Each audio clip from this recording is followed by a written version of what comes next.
Okay, welcome. Good afternoon. Thank you very much for joining us today. Welcome to Hubbub's third webinar in the current series.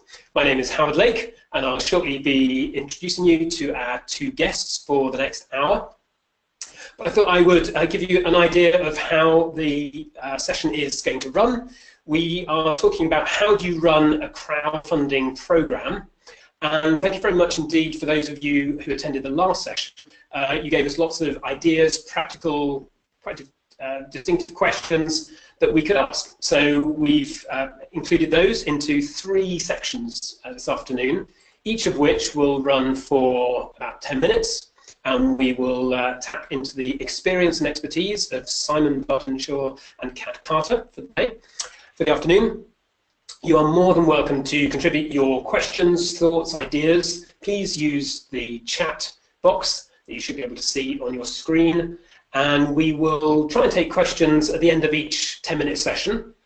If we have too many or not enough, then we will hold them back towards the end. There'll be a 5-10 minute session at the end. And don't worry, if your question doesn't get answered, we will do our best to answer after the webinar has finished.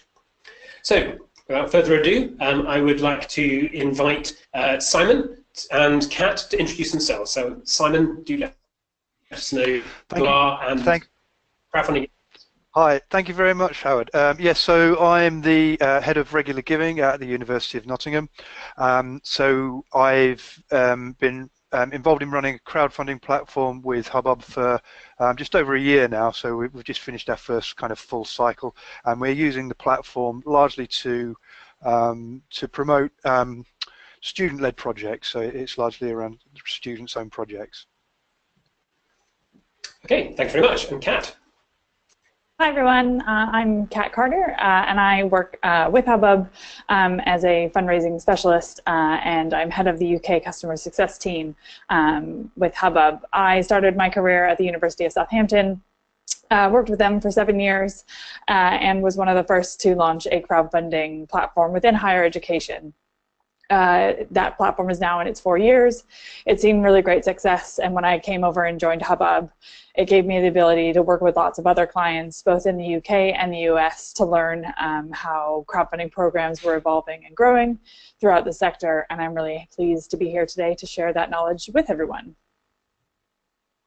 Lovely. Thank you very much, Simon and Kat. We are in very good company, clearly. So I'm looking forward to the next 55 minutes or so. As I say, please ask any questions you want, any comments, and we will try and respond to those during the different breaks.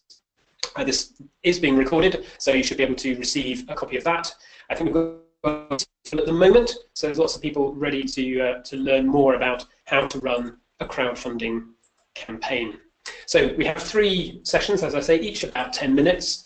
And the first section is stakeholder and internal engagement. And I'm going to get started with the very first question. So which key stakeholders should be approached to create buy-in for the organisation? And should we start perhaps with Kat on that one? Yeah, sure. So the key stakeholders that you want to consider, and this may be different depending on your organizational structure, whether you're in higher education or within a charity, but you definitely want to understand if you're not the budget holder, who is the budget holder? Because they may be really helpful in making the decisions. They may want to be a part of that decision-making process, or they may be happy for you to scout what is happening within the sector, within different platforms, different options, and for you to come to them with recommendations. You also might want to think about, and these are internal supporters and people who will be looking to engage with the project, with the program, are perhaps your IT team. Will you be building something in-house, or might you be using a supplier? And if you're using a supplier, how engaged and how involved might they be with that process? And then the final one internally is your communications team. They might be interested in what the platform looks like, whether that be something you create yourself or you use a supplier for, and they may hold the keys to that part of the process. So really working with them, being engaged with them, their needs, their concerns, and how you can support them is really key. Yeah, I think just to add to that, Kat, I think some of the other internal departments that I certainly worked with would have included, in our case, procurement, because we were buying in a product from a third party, so we had to speak to procurement. Also, because it was a brand new channel for giving for us, I involved our legal team as well in looking at the contract that we were signing up to and that kind of thing. And then perhaps the other areas would be, I suppose, thinking beyond just the operational side of things into, once we had developed the product and we were ready to launch, who was going to be helpful in actually marketing the product. So you mentioned the comms team, but we also spoke to in our case it was our students union, because we saw them as being really key to broadcasting and advertising our platform and our projects. So that they were kind of some of the other teams, I think, and stakeholders that we look to get involved. And I think within higher education, your students union is really key. So you're picking up a platform that you are going to be using with largely student groups who are going to be the people on the platform fundraising on your behalf, or for the projects that they are passionate about. And the biggest voice that students listen to are the students union, particularly SABs, but also the permanent members of staff who manage that process day in, day out, and making good partnerships with them so that they can be your eyes and ears to the wider student community. And if a student comes to them and says, we need money for X or Y, they can send them to the development office or wherever might be running the platform to make those connections and get them fundraising. Sure, and I guess perhaps I imagine your experience might have been similar. It's not always going to be a smooth ride all the way, and you've got to be prepared for to put a bit of more work into some stakeholders in getting them on board.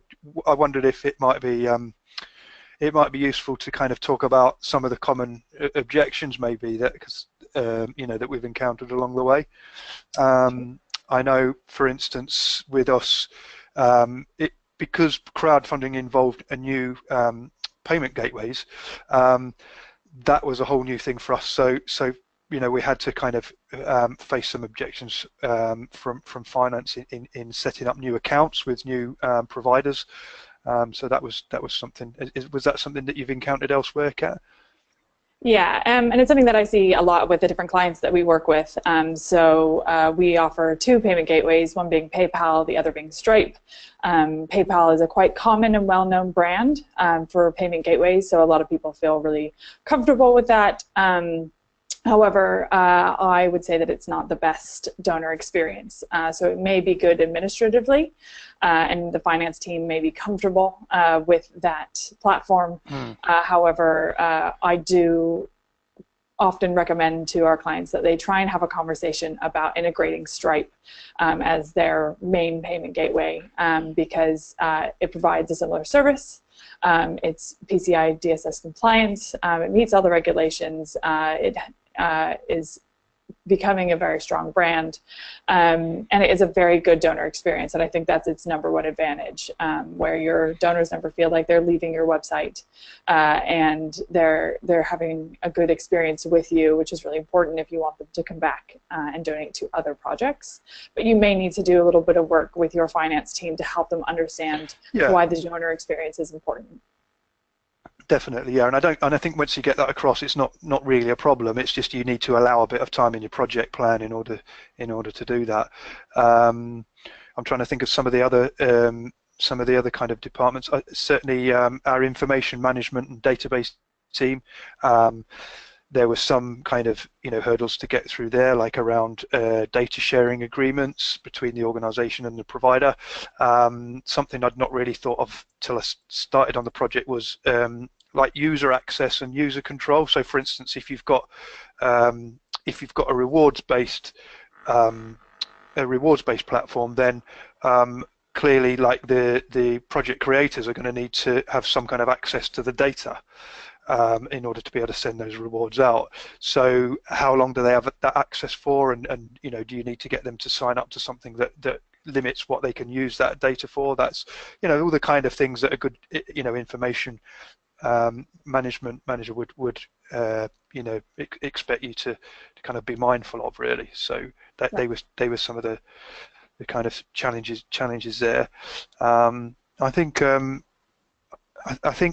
perhaps something we've not touched on as well is around donor relations and stewardship, because if you've got an established stewardship team, then it might be a bit surprising to them to find out that there's this new way of giving where actually the stewardship is largely in the hands of the people running the project, and it's a bit more devolved. So again, it's just important to allow a bit of time to have those conversations with your colleagues that are involved in stewardship. I don't know if that's something, Kat, that you've found in other scenarios. Yep, and it was we'll pick up in this in part 3, but these new donors that you have, what's their journey, and how are they being considered, how are they being retained? I think that's probably a big question for your senior management. Is you get all these new people and you have a great acquisition, but what about retention? What are your strategies for retaining these people? And thinking about that early on in the process could help put your senior management team at ease to say that, we have a plan, we're going to see how it goes, we're going to put this into action, and we'll evaluate and analyze the information as it comes to understand what's working and if we need to make corrections. Sure. Actually, thinking of senior management, maybe we haven't sort of touched on that yet. How have your other clients found they've managed upwards? I mean, what are some of the issues in pitching the idea of crowdfunding to senior management and the rest of the senior management team and the budget holders, etc.? Sure. What have you found to be the kind of common things that people might benefit from? So I think the two things that I work with clients a lot is the ROI question, and will it provide a good return on investment? And there tend to be a lot of thoughts behind single-year ROI in annual giving within senior leaders, but they need to look kind of multiple year-on-year ROI, and it being something where you may not see a huge return in the first year, but it's year one. So you're really looking at a 2 or 3 year plan with crowdfunding, and kind of looking at the other people who have done this and come before, looking at their platforms, looking how much they've raised, doing your research to show your senior leadership team that we may not see the return that we want in year 1, but in year 2 and year 3, looking at others who have done this before us, who are comparable to us, which is important. We expect that with the amount of resource that we have, we will be able to provide a similar return. Looks like we've got Howard back. Very much for carrying on. So Simon and I have just really been chatting back and forth about that first question, getting those senior leaders and stakeholders involved. And I was just really finishing up on the senior leaders and what they may think about getting a crowdfunding platform and the things that you may have to work with them to understand, is the investment worth it? So I said there were 2 things. The other thing, I'll just finish up real quick, is will it detract from the other funds that we have? So you may have large funds that you go out to your alumni, your supporters, and they may be general funds, and they may be where the majority of your income comes from. And your senior leaders will be perhaps worried that that will detract. We've really found that crowdfunding attracts a different audience, a younger audience who have yet to be asked. So they aren't giving to those areas, but you're starting them the process of giving. And you can acquire those donors and retain them, into your larger funds with some really good messaging and really good journey planning for your donors. So I think we've talked about that one enough now. That's brilliant. Thank you very much, Kat and Simon. Clearly, crowdfunders are very, very capable people who don't let anything get in their way, which is wonderful. Continuing this in this section on stakeholder and internal engagement, are there any? What are some of the common challenging responses that you get that key stakeholders often put in the way that can cause a delay in acquiring buy-in or the appropriate resources?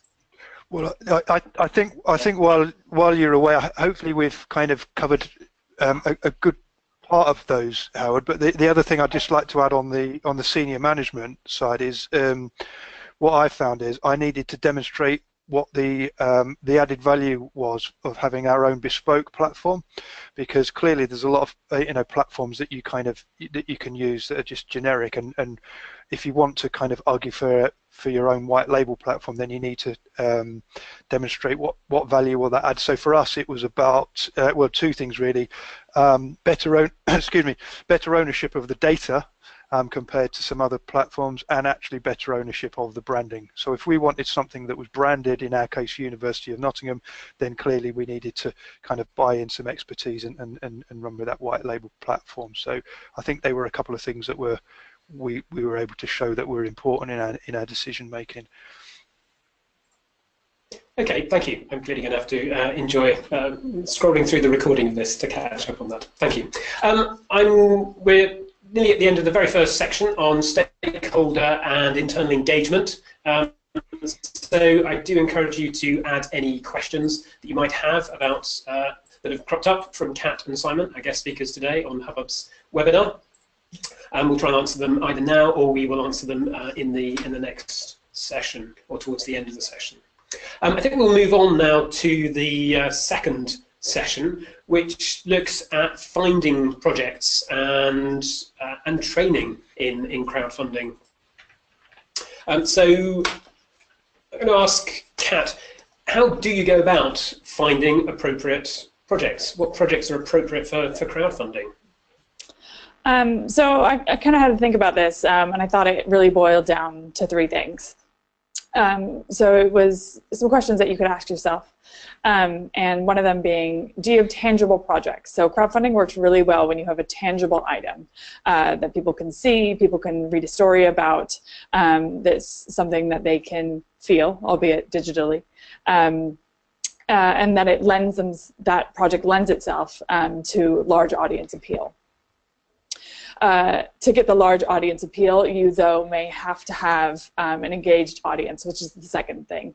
So you want to have that engaged audience that's ready and that you can count on for the support. There are people who have been giving perhaps for a while. They may be people who are on your social engagement sites, and you know that they tweet or share things on Facebook about your charity or your institution quite regularly, and they're really engaged and really involved.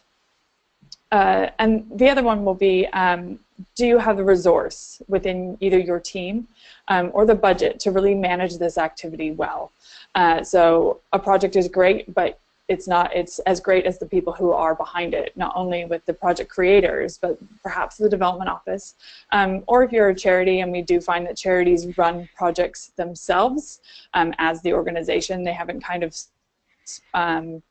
diversified into having kind of their supporters crowdfund on their behalf, that you really need that team behind the projects to get them going, because as anyone who has done crowdfunding before will be able to tell you, crowdfunding is hard work. It is fun, and it is worth it in the end when you see that goal being reached, but you need that team and that resource to create sustainability and great results. Simon, would you agree with that? Yeah, definitely would agree with all that. The only other thing perhaps to add from a university setting is, for us, the important thing is to think about at what point would a student group or organization kind of need to access funds, like where else might they be looking to, if you've got a group that's thinking, hey, we need to raise some cash for something that we won't be able to do otherwise, where else might they be looking?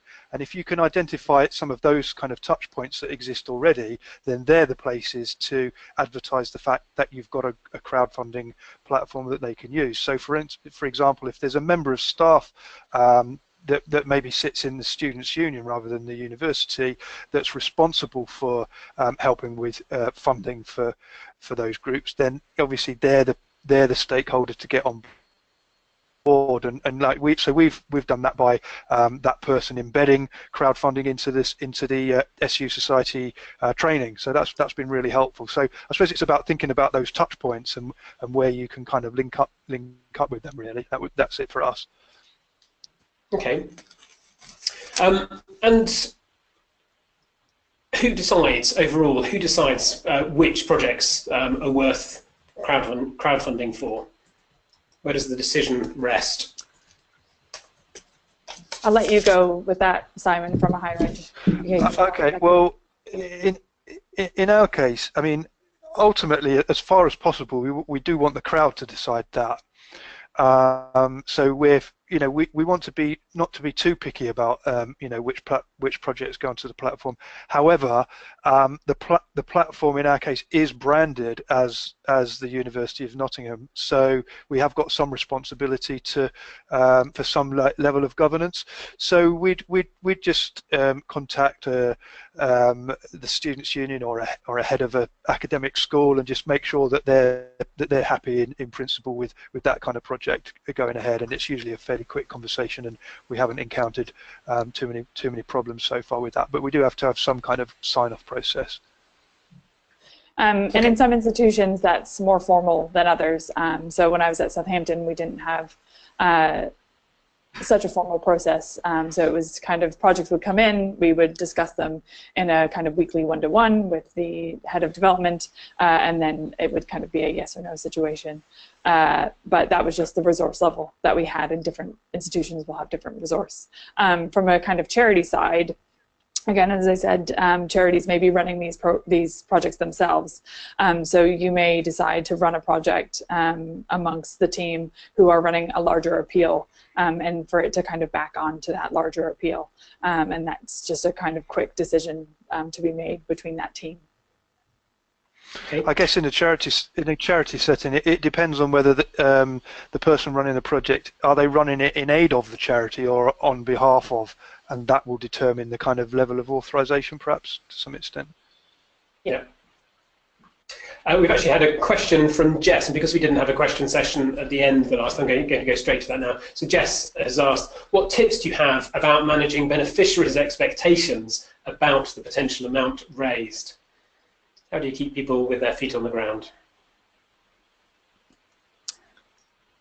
Yeah. Kat. I think... Okay, well... Go ahead, Simon. Okay, now, I was just going to say, it's important to kind of draw on your experience of what's been raised through previous projects. So that's one thing to do. But if you can encourage people to think of, well, what is their network likely to be for a particular project?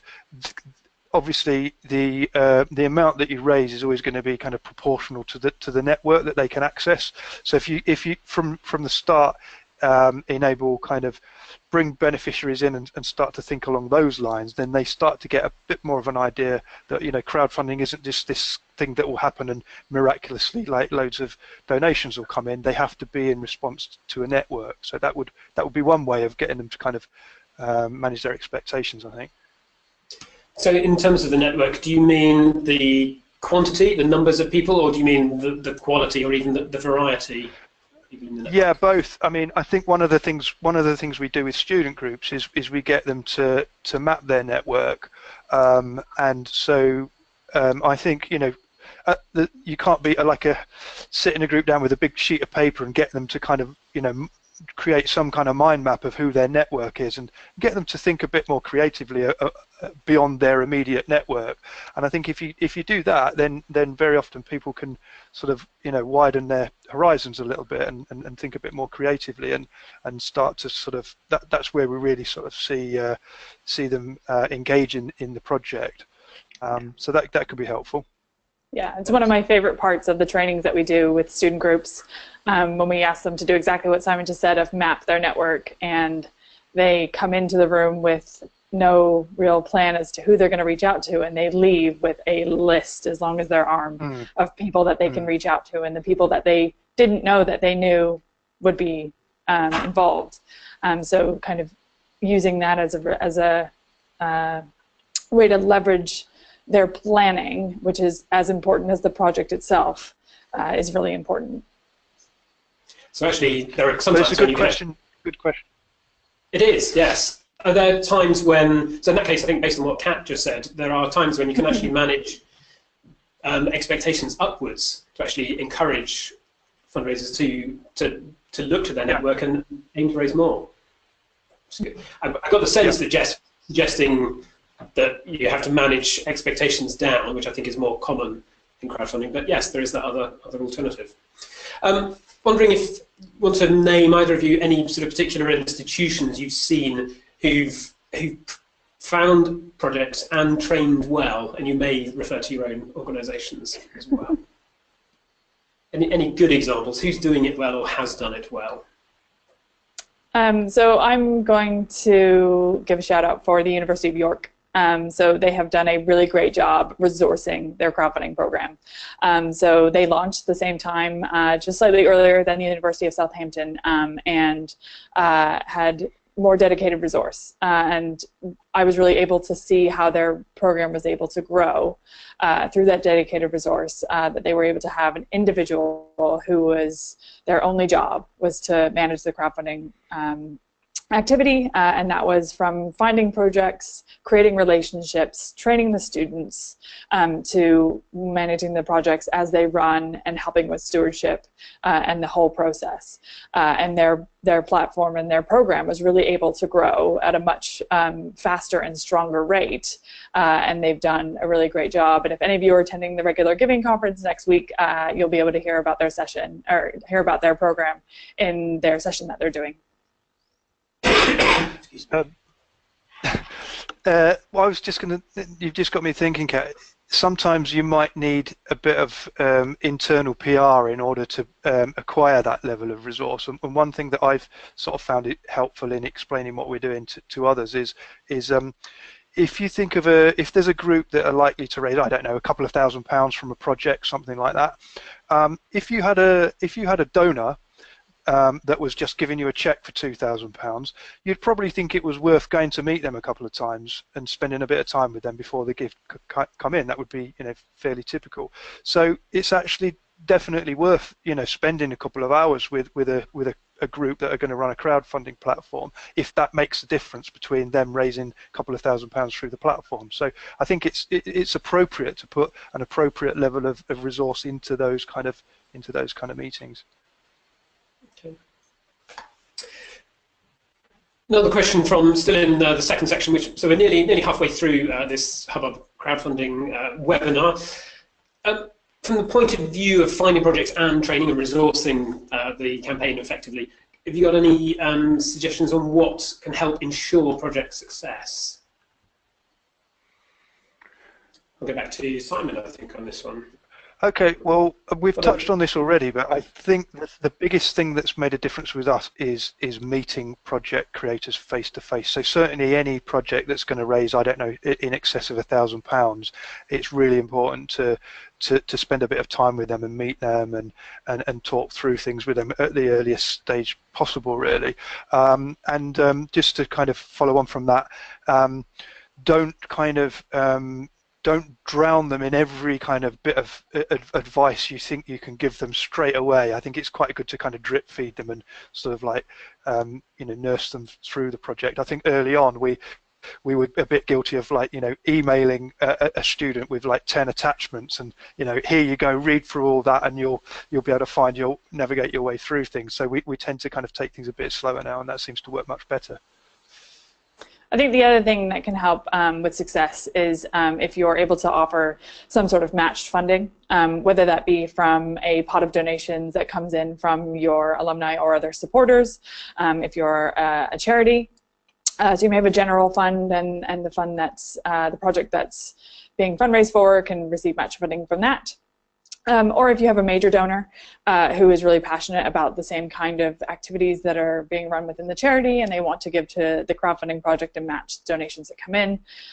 Or it's also an opportunity to start to reach out to perhaps corporate donors, and if they want to attach their name as kind of a social responsibility opportunity to provide matching. And we do find that matched projects on crowdfunding platforms do raise more and are more successful overall. Mm. So in that sense, crowdfunding can be a viable option for bringing in major donors and corporate donors. Yeah. So you know, does it increase income? Or is it just something different for them to do? I think that it can increase income, but it can also provide variety.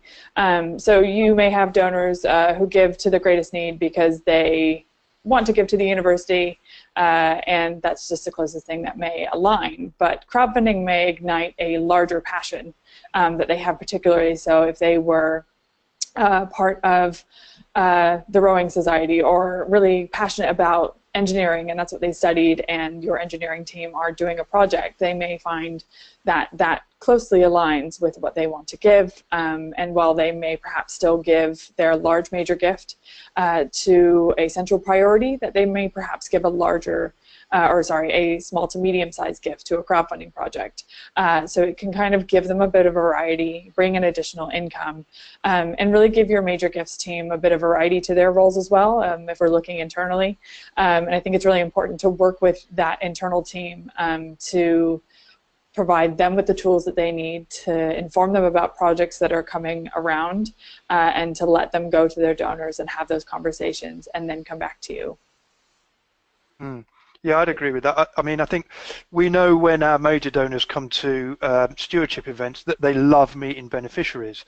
So why wouldn't they want to engage in a platform where it's really obvious who the beneficiaries are, and they can, you know, they've got some kind of tangible connection with those beneficiaries. It makes it much more clear who the beneficiaries are, and it brings them closer to the donors. So it does seem to make sense. Okay, we're just over halfway through this Hubbub webinar. More than happy for the two experts we have today to answer any questions. So please use the chat option on your screen to ask any questions or make comments, or share any other resources or examples that you think other people on this webinar would benefit from. We're still very pleased to have 48 of you dialing in, listening in, so thank you very much. But yes, do send us more questions and we'll try and answer them during the rest of the session. So we've just come to the end of the second session on finding projects and creating and training them, adding training and resourcing. We'll move on to the third and final session, which is on donor journeys, stewardship and donor journeys, which are obviously an essential part of this. How important, Kat, would you say is the stewardship of crowdfunding donors? And do you have any examples that other organisations can emulate? Sure. So I think this is probably one of the variations that differs in between higher ed and the charity sector. So within higher ed, where you have students fundraising and in charge of delivering rewards, so if you're using a reward-based crowdfunding model, those students are responsible for delivering those rewards, and you want to make sure that those do indeed get delivered, because the experience that those donors have is what's going to tell you whether or not they may engage in the future, whether it be with another project or another fund that aligns more with the central university through other things like direct mail or telephone campaigns or other future appeals. So you really want to work with those students to help them understand why, when they say that they are going to deliver a reward by a certain amount of time, that it happens, and you're really encouraging them to do so. Within a charity where the project is being essentially run by a member of staff through the charity's brand, you would probably put those donors into a donor journey that is significant and unique to crowdfunding, and really thinking ahead about their stewardship and their journey. When are they going to be thanked? What stories are you going to tell them? How impactful are they going to be? Oops, sorry.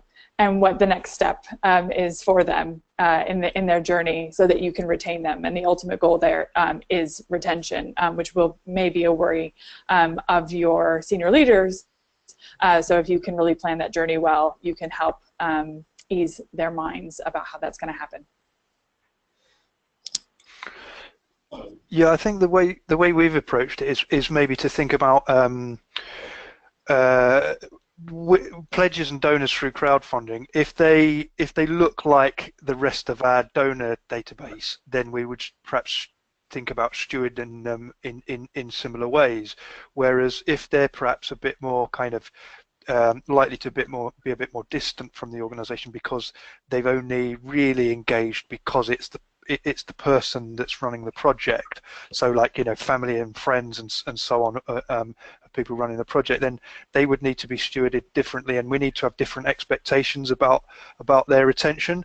And in some cases we may just decide that, you know, we're not going to expect a brilliant retention of certain kind of segments, really, and just to be realistic about that. And so in some cases it's not just about stewarding the donors through the platform. Maybe the other important thing is to steward the people that have actually been running the projects, because it could be that they have similar projects that they're willing to run every year. So thinking about journeys, we've got to think of journeys for the project creators as well as the donors to the platform. Yeah, and no, go, Kat. I was just going to say that it's really important to not only, you know, steward those donors right after the fact, but to keep the story going. So as Simon said, there may be projects that want to fundraise year on year, or as a charity you may have projects that you want to run every year. So you may run something every Giving Tuesday, or you may find something that you run every year, or multiple projects throughout the year. So being able to share that story, keep it going, keep the momentum, keep the enthusiasm is really important, so that the next time there's an ask, they're there, they're ready, they're waiting, and they feel engaged to click the button and say yes. I was going to ask, Simon, you talked about stewarding the fundraisers, the project sort of creators or developers. What would that look like? How different would that be to stewarding some of the donors? Okay, well, I suppose it's a bit early days for me because we've only just gone through the first year of the cycle, but what would be an important consideration? For example, let's say we find that our Islamic society run a similar kind of project every year, and which involves fundraising. What the key thing for us would be, because students are kind of transient and a different cohort comes in every year, is to find ways of kind of making sure that gets passed on to the next group of students, so that we don't lose that kind of information and that momentum. So so getting in front of like the new cohort would be really important. So one of the things I do is I try and attend meetings where there's kind of presidents of all the different societies that come together for like a mass meeting. I try and get in front of them at least once or twice a year, and that makes sure they all kind of get to hear about the platform and previous successes that way. So there's almost an individual retention or stewardship program, but almost a sort of semi-organisational retention program for those particular groups that, as you say, fundraise or hold events each year. Yes, so two different. Exactly, and I was thinking, you know, you may even find that in the, you know, you may find that in the charity sector. So if you've got like a you know, particular, for instance, supporter groups out in the community that may be using crowdfunding, that they're kind of nurtured and their successes are celebrated and championed, and hopefully they may then kind of choose to use crowdfunding on an ongoing basis rather than just as a one-off. Okay, we've had another question which I think plays into this a little, given the range of people that get involved in crowdfunding campaigns. I had a message from, a question from Emma, and she wants to know what kind of consent levels would you expect from crowdfunding platforms, especially if the person is really just donating because of a son or daughter. How much can we rely on legitimate interest for these people? So the inevitable GDPR element of a question. Who wants to take that? Well, Kat, do you want to answer that? Yeah, so I can tell you about the work that we've done with some of our current clients, so which the majority of them are using legitimate interest, and they have taken it that they will ask the same questions that they are asking in other donation devices, whether that be perhaps direct mail or online gifts, that they ask the same questions regarding consent and guidelines that you may need to be paying attention to on the crowdfunding platform itself. So even though that person may be just a parent and they may be giving because it's their son or daughter, that in a kind of consent situation or consideration, they're not treated any differently because there's no way really for you to know that they're a parent. So we've been able to provide them with those consent notification options as people are making donations, so they can collect that information right then and there, and they don't have to use another email or another reach out to try and get that information. Okay, so that's built in. Simon, do you take a similar approach?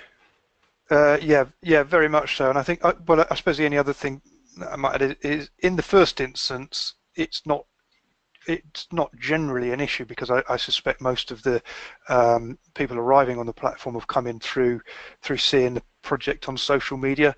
It's about what happens after that's the key, in order to, you know, be able to be in a position to have that relationship. So as long as you've got like some kind of robust privacy notice that speaks to consent, then that shouldn't be too much of an issue. So Emma's particular question was, what kind of consent levels could you expect? Is that a challenge, or do you see high levels as quite likely, providing you make it clear?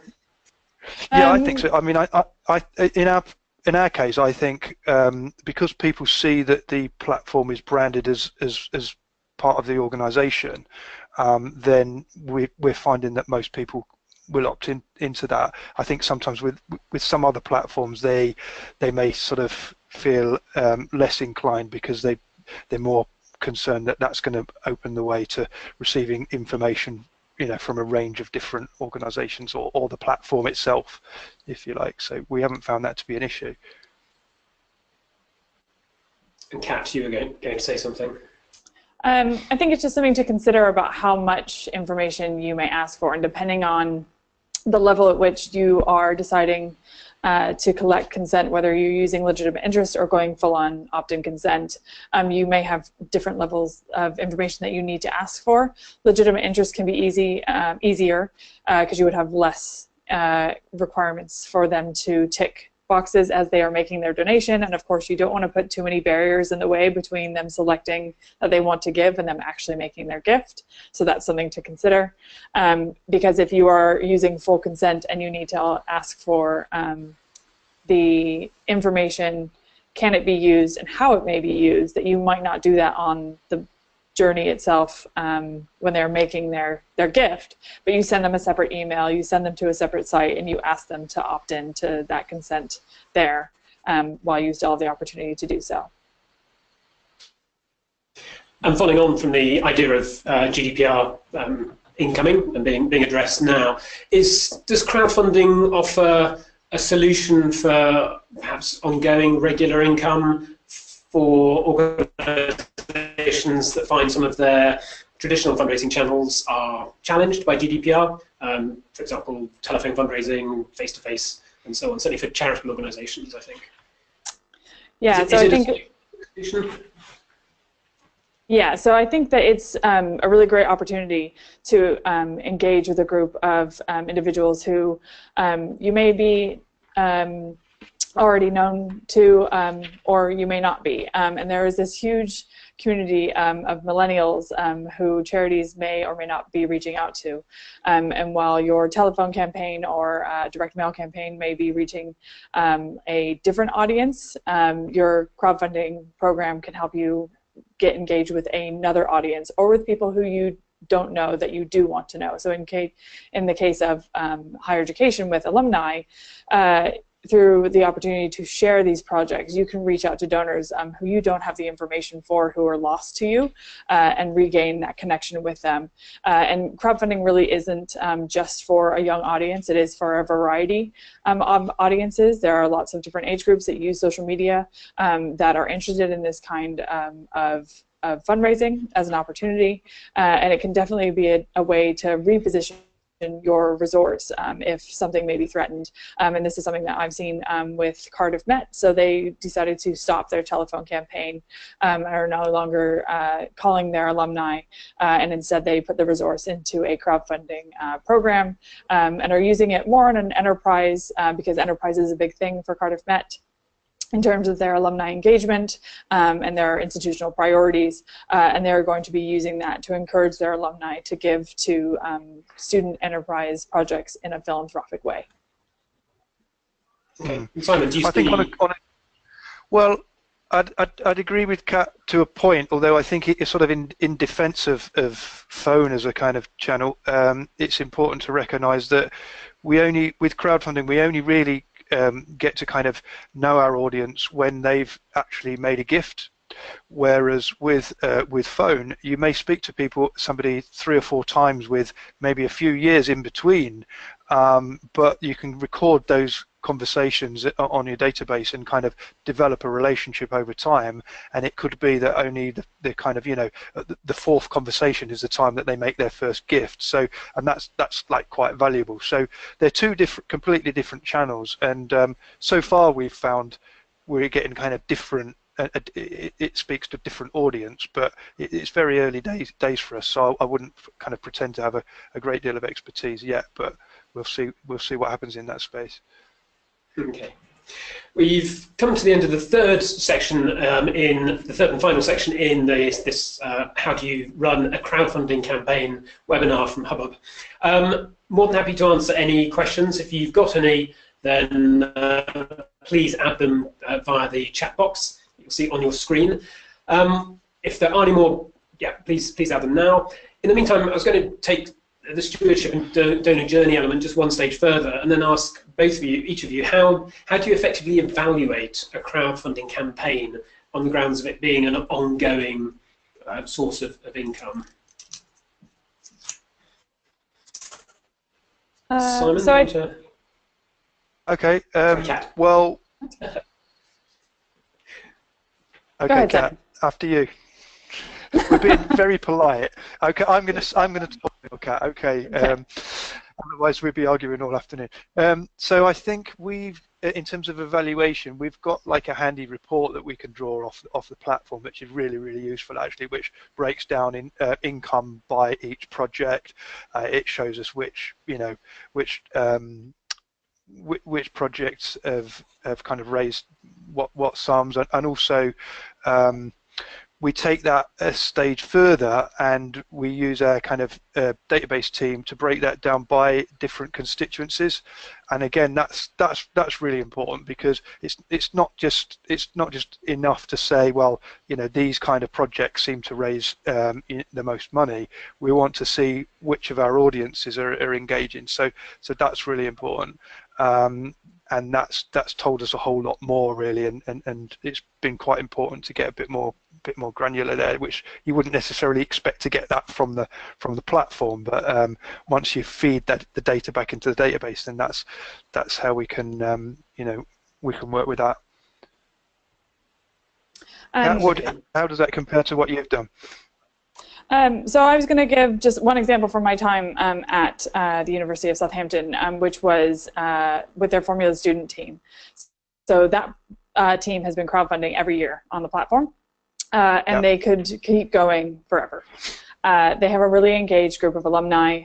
They are very good at telling their story, keeping people engaged, and really keeping the story going even when the crowdfunding project has finished. They keep it going until so Formula Student is an opportunity for students to build a race car, take it to Silverstone and race it around and try and be #1 in the UK. And they've built a really great following and a really great ethos within their team, that each of the team members really believe in the opportunity of crowdfunding.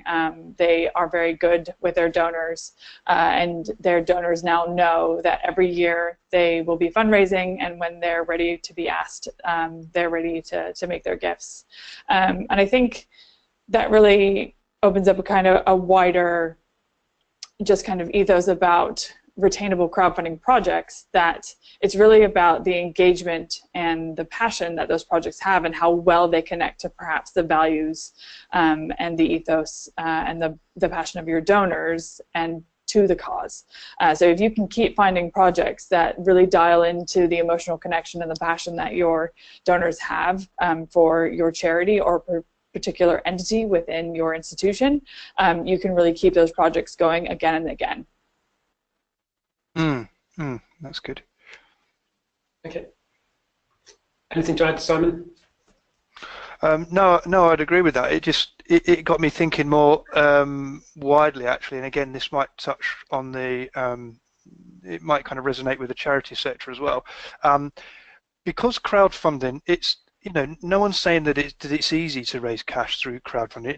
It does involve some work in promoting the project. If you've gone through that process and you've gone through it successfully, then actually that should bring that group or that creator kind of closer to the organisation, really, because they've actually taken some some ownership of the money that they're trying to raise. In the same way that if you've got a group that came together and raised some money through cash collections in the street or whatever, and they acted as volunteers, then if they get a good buzz out of doing that, they're more likely to come back next year and repeat the thing. So I don't think crowdfunding is any different, really. So that should form perhaps part of your evaluation, and it's not an obvious thing like how many donors are you getting or how much cash you're raising.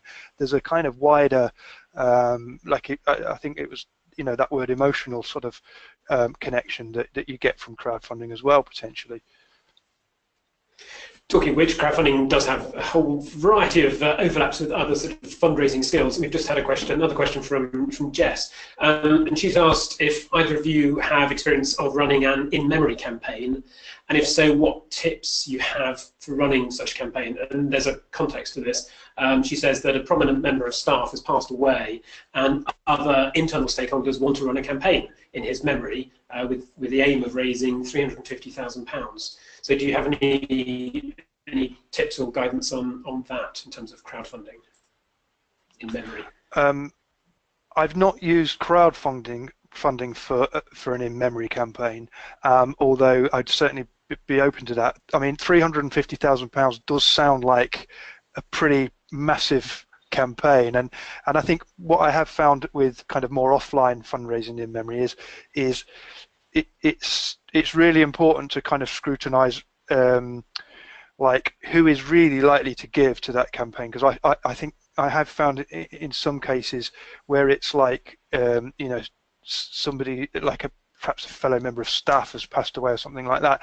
It can be easy to kind of overestimate how many people are actually going to give to that, and it's quite important to put the right level of resource to match what you're likely to expect. So I've no idea whether £350,000 is achievable. I would have thought that crowdfunding would be a suitable mechanism just because it's so accessible. So I certainly think it's a really interesting idea.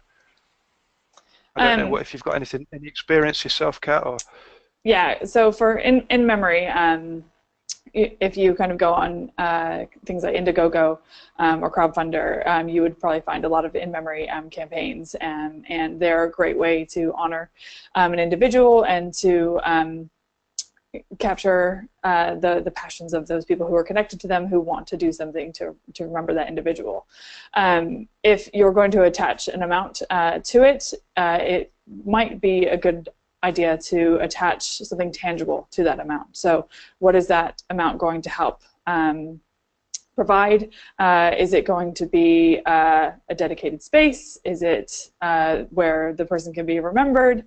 Will it be scholarships? Will it be just a really tangible opportunity for those people to know that they are giving towards the particular opportunity, and they will have a part to play in remembering that individual? Without something tangible, it creates a very hard and very difficult kind of case for support. Sorry, I've chosen a room where the lights like to go off on their own. Well, Apologies. Actually, on that note, I just thought of something which perhaps slightly contradicts what you said, but where I have seen this, I've just realised that I have got a practical example where this has worked best. in my setting has been a parent of a child actually that at one point was very poorly, and then at a certain point in the journey, the fundraising journey, they did pass away as well. And in that case, it was all about that child, and the person didn't really have to outline a case for support like you would if you were the charity fundraiser, because people understood where the money was going, and that was enough. It was about that child's story and the journey that family was on. So it's not always the biggest consideration, I don't think. Mm-hmm. Okay, it looks like Jess is already taking your advice, Kat, on and having a tangible, very sort of focused outcome. And she said that it's the In Memory campaign will raise funds for an X-ray machine and the room that it'll be set in. So that sounds just right. Okay, we've come to the end of our time on this Hubbub webinar. I'd like to thank everyone who's joined in. We're still just around 40 people who've joined in. Thank you very much indeed to everyone who contributed questions, and in particular thank you very much to Simon Buttenshaw and Kat Carter for answering the questions with such detail and sometimes completely without support at this end. So thank you very much indeed for doing that. Before you go, I'd like to let you know that there will be another Hubbub webinar which takes place on the 11th of December, and that will be on using ambassadors, an ambassadors program to grow your charity. And there'll be Q&As with MQ Transforming Mental Health, and you can register for that already. That will be in the chat box, but also we'll send details. Hubbub will send details of it after this. So if there are any other follow-up questions you might have, then please direct them to Hubbub. But otherwise, I'd like to thank you very much indeed for your time and say thank you very much and goodbye. And thank you very much, Howard, for leading the session. Thank you. Thanks.